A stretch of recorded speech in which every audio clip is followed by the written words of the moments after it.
start. Participating in the seminar of heads of educational institutions meant for training candidates to succeed in various competitive examinations, the chairman said, "My dear friends, I am very happy to be amongst you and would like to tell you how to achieve success in our aim by way of group discussions. Such group discussions depend not merely on knowledge one enjoys in the subject chosen for the discussion or one's gift of the God, but also on the ability of the candidate to inspire and motivate the group and carry the group mates with him. Of course, knowledge of the subject as well as power of expressions are indeed very important, but they alone will not serve the purpose. We can say they are the foundations and starting points to build the edifice on the foundation and to reach the finishing point as definite winner from the beginning. One requires the leadership quality. This is the underlying secret for success in group discussions. You know why? Because that is a personality test as compared to other written or objective tests. To be brief, the candidate must create a strong and favorable impact on the group in which he is a member. This alone will assure success. Please remember that with knowledge and power of expression, or for that matter, even with mere power of expression alone, one might be able to create a strong impression on the group. If you speak with great fluency, authority and emphasis, using flowery language for some length of time, you would certainly attract attention and make some impact on your audience.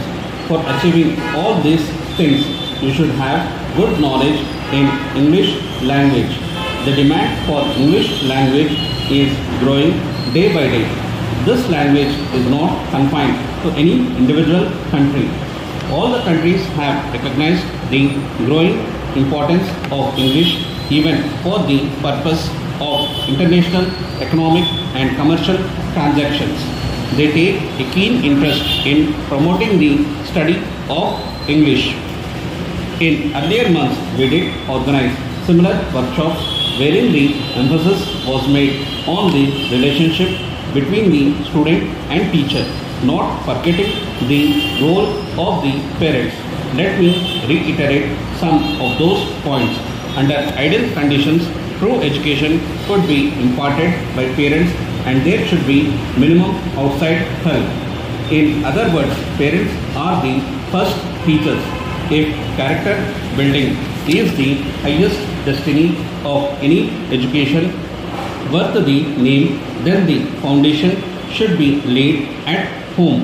The parents, the teachers and the students must realize their responsibility. As education begins at home, the parents have the paramount duty of shaping the formative years of a son or daughter. By the same logic, the parents have a say in the making of any educational policy. They must not think that their duty is over after sending their wards to a school or college. After all, it is they who pay for their wards' education.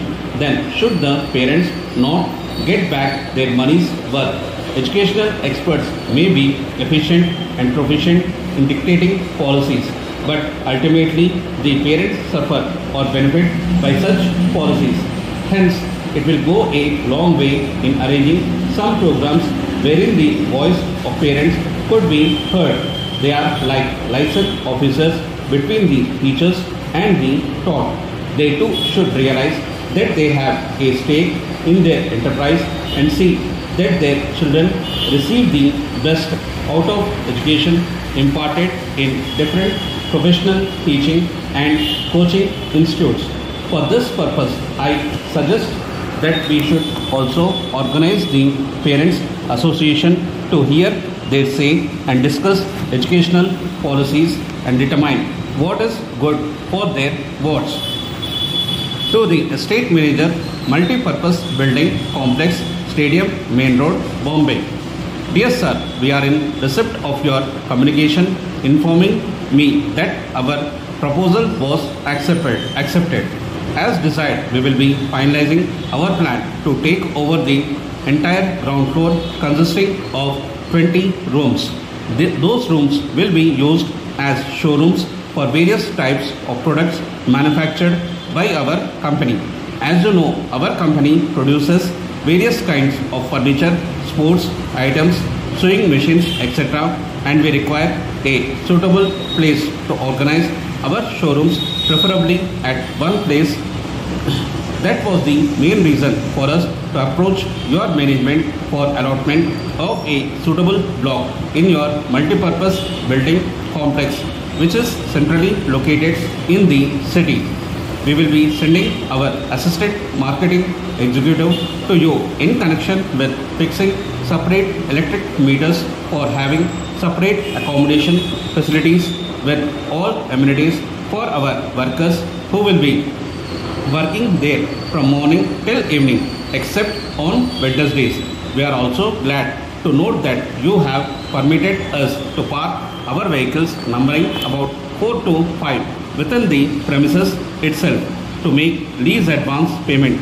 Our assistant marketing manager will settle the same with you by depositing the required amount as per proposed agreement.